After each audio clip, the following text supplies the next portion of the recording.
दैनिक समाचारों में आपका हार्दिक स्वागत है। सबसे पहले दोस्तों हेडलाइंस, यानी दिवाली पर मिल गया है दर्द।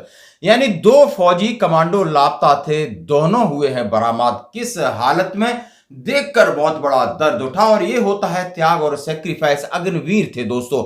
और बात माननीय हाई कोर्ट ने कहा है कि जवान जिन मुश्किल परिस्थितियों में काम करते हैं उन परिस्थितियों से होती है वो बीमार और उन्हें पेंशन के हैं वो हकदार। और मैं कुछ बातें ऐसी करूंगा जिसको सुनकर आप चौंक जाओगे। क्या समाज का यही चेहरा है? एक इतना बड़ा यानी डीजीपी और डीआईजी रैंक के अधिकारी भी अपने दुनिया खत्म कर रहे हैं। और खुद है एक पुलिस का बड़ा अधिकारी डीआईजी और पत्नी है आईएएस, बहुत बड़ी सचिव, सीएम के साथ रह रही है, और फिर भी उन्हें इस हालत पे पहुंचाया गया। और उसके लिए जिम्मेदार लोगों की तस्वीरें देखिए, इनके ऊपर एफआईआर हुई है। आखिर देश में हो क्या रहा है? और मैं बात करूंगा दोस्तों आपके सामने, यानी एक पटवारी या आप लेखपाल कहते हो, 100 करोड़ रुपए उसके घर से मिले हैं। यानी इस तरीके से चल रही है। और एक बेटी अपने माता पिता को छोड़कर अपने बॉयफ्रेंड के साथ जा रही, वीडियो वायरल हो रहा है। बड़ा दर्द लगता है। क्या हम इसी समाज में रहते हैं? और एक पुलिस थाने पर महिलाओं ने आज करवा चौथ के दिन हमला कर दिया है। और देखिए किस तरीके का बना है माहौल। तो दोस्तों खबर करते हुए साथ से सबसे पहले उस दर्द की बात करूंगा जो दिवाली पे मिला है। सेना को दर्द मिला है और दो परिवारों को दर्द मिला है। उनके बेटे देश के लिए कुर्बान हो गए। यानी दोस्तों बिल्कुल सही बात है। जैसा हम सभी जान रहे हैं कि पिछले 3-4 दिन से पैरा कमांडो एक ऑपरेशन के दौरान जंगल में थे। सर्च ऑपरेशन में वो लापता हो गए, उनका कम्युनिकेशन टूट गया और उनकी खोज तलाश जारी थी। आप हेलीकॉप्टर और ड्रोन से खोजे जा रहे थे। तो दोस्तों कोकरनाग के ऊपरी इलाके से लापता सेना के एक और कमांडो का शव बरामद हुआ। यानी पहला एक का शव बरामद हुआ, अब दूसरे का हो गया है। यानी दोनों कमांडो को जो सर्च ऑपरेशन था वो खत्म हो गया है। कोकरनाग इलाके में आतंकवादियों के एक समूह को इलाके में छिपे होने की खबर को लेकर के यानी 5 पैरा का जो ऑपरेशन था उसमें 2 जवान यानी उनका कम्युनिकेशन अपने बेस से टूट गया था और वो मिल नहीं पा रहे थे, ना ही उनके साथ कोई कम्युनिकेशन है संवाद हो पा रहा था। इसके लिए सर्च ऑपरेशन जारी किया गया और लगभग कल एक जवान का शव मिला और आज दूसरे का भी शव मिला। वहां बताया जा रहा है कि खराब मौसम था और उन्हें बीमारी हो गई, यानी सर्दी इतनी ज्यादा थी सहन नहीं कर सके और उनके सब बरामद हो गए। अब सबको इन्वेस्टिगेट किया जा रहा है और उसके बाद यानी सैन्य सम्मान के साथ उनकी विदाई होगी और उनके परिवार को सौंपा जाएगा। तो दिवाली पर दर्द, जहां लोग दिवाली की खुशियां की बात कर रहे हैं और यहीं पर होता है एक सेना लगातार अपने देश को बचाने के लिए और देश बाहरी ताकतों या आतंकियों के लिए लगातार संघर्ष और त्याग और बलिदान लगातार जारी है। कोई ऐसा दिन नहीं जा रहा होगा जहां पर सैनिक अपना बलिदान नहीं दे रहे हो। और वहीं पर क्या हो रहा है आप समझ सकते हो।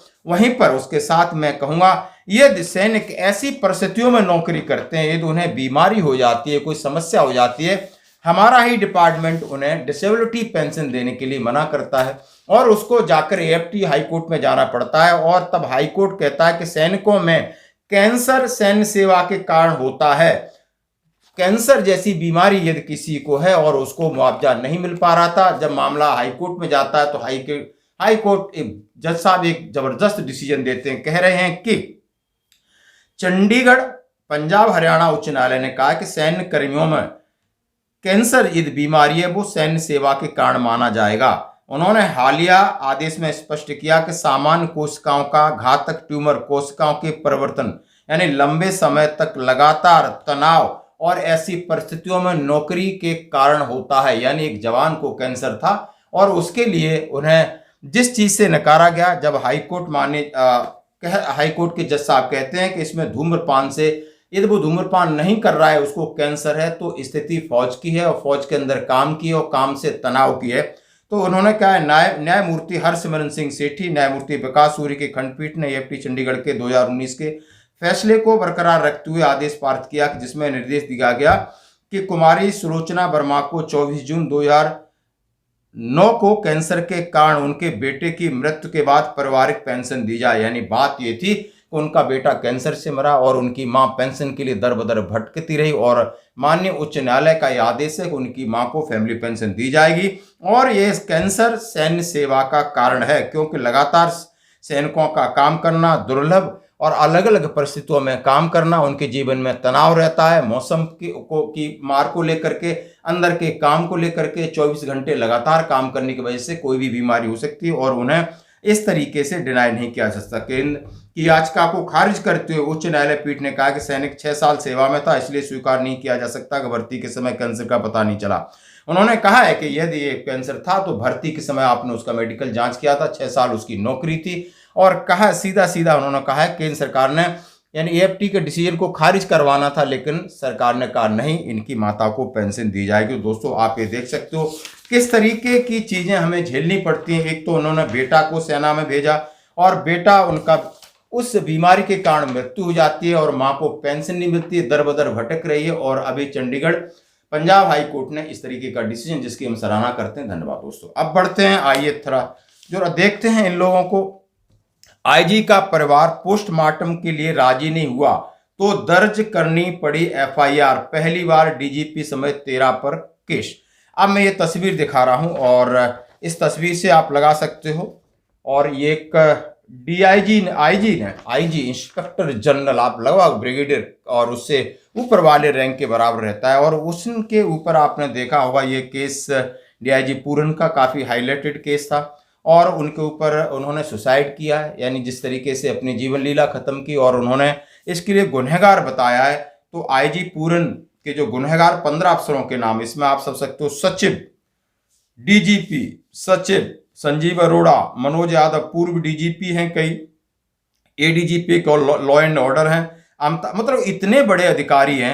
आप समझ सकते हो आईजी, डीआईजी, एसपी कोई कम नहीं। आप इनको देखने से ही आप लगेगा कि यार इतने अधिकारी एक अधिकारी के भी पीछे पड़ सकते हैं और उसको यहाँ तक प्रताड़ित शायद हो जाता है, मेंटली टॉर्चर होता है कि यार दुनिया छोड़ होता है। और अच्छा उसकी ताकत देखो दोस्तों कि जो मुख्यमंत्री जी हैं नायब सैनी साहब और उनके साथ जापान यात्रा पे थी, उनकी सचिव थी क्यों YBIAS यानी बड़ी, उसमें भी सीनियर IAS, समझ सकते हो। अब ये देखते हो आईजी का परिवार ने पोस्टमार्टम के लिए राजी नहीं हुआ, करनी पड़ी एफआईआर, पहली बार डीजीपी समेत 13 पर केस होता है। और सरकार का जो काम है इन्वेस्टिगेट कराएगी, सस्पेंड करेगी, ये करेगा, लेकिन विपक्ष भी कह रहा है। लेकिन अंदर की बात है कि आखिर इतने बड़े अधिकारी, आईजी के लेवल को भी इतना बड़ा प्रेशर है, को सहन नहीं कर पा रहा कोई। अब इसको जाति एंगल से जोड़ता है, जाति का भी एंगल लगा दिया कि ये अभी शेड्यूल कास्ट शेड्यूल ट्राइब था, फिर आईजी कैसे था, ये तो वो इतने बड़े पद पे था तो फिर उसके शेड्यूल वाला चक्कर कहाँ घूम रहा था। इस तरीके के लोग करते हैं। यहाँ तो ऐसा भी है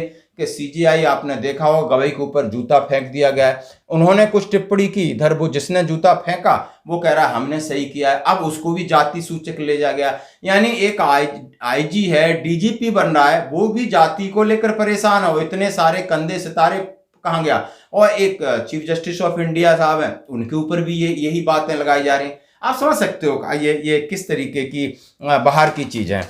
तो आप हमारी बात का मतलब समझ चुके होंगे। आगे पैसे की बात करूं तो यहाँ पर कोई भी बिल्कुल गरीब नहीं है। कानपुर लेखपाल के पास 100 करोड़ रुपए से अधिक की संपत्ति। अब ये श्रीमान जी भ्रष्टाचार के आरोपों में उनके ऊपर इन्वेस्टिगेशन किया गया। 100 करोड़ से अधिक चल अचल संपत्ति है। जिला प्रशासन ने जांच का दायरा बढ़ाया और ये मिस्टर आलोक दुबे जी हैं और नए नए खुलासे आ रहे हैं इनके ऊपर। तो आप देख सकते हो कि अभी तक इन्होंने कितना ईमानदारी से काम किया होगा। 100 करोड़ की संपत्ति एक लेखपाल और पटवारी के पास मिलती है।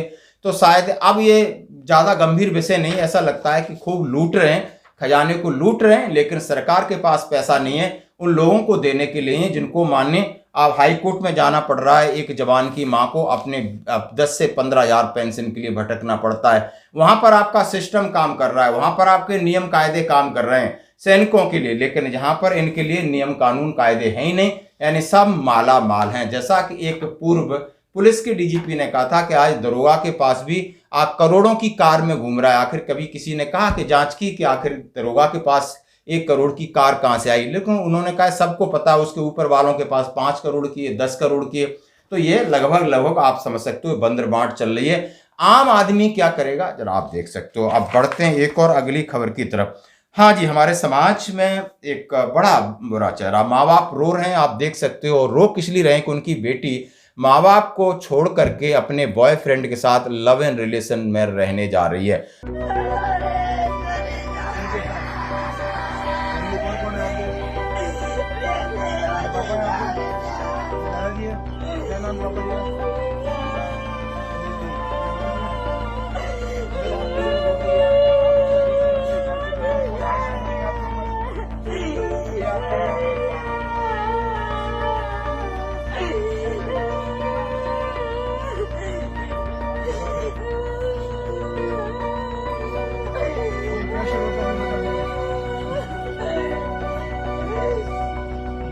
उसको माँ बाप का कोई दर्द नहीं, इस माँ बाप ने किस तरह पाला पोसा होगा, अब उस किसी लफंगे के साथ रहेगी और उसका दिल भर जाएगा, फिर छोड़ेगी, फिर आके ये इसी आज ये वीडियो वायरल हो रहा है, कल अब इसका रोता हुआ, आज माँ बाप रो रहे हैं और देख लेना 1 साल बाद ये रोती हुई आएगी। इसके ऊपर आपका क्या कहना है?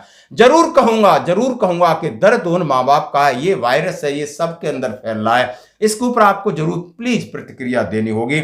और एक और वीडियो, आज करवा चौथ है, औरतों ने हमला बोला है थाने पर, क्यों बोला है जरा देखिए। ये धौलपुर सैफू का मामला है, जहां पर कोई गलत FIR हुई थी, पुलिस वहां किसी को उठाने के चक्कर में गई थी, पुलिस को बंदा तो नहीं मिला, लेकिन उस गांव या पड़ोस की औरतें आई और पुलिस के ऊपर धावा बोल दिया। थाने में अफरा तफरी का माहौल है। तो ये है समाज किस तरीके से चल रहा है।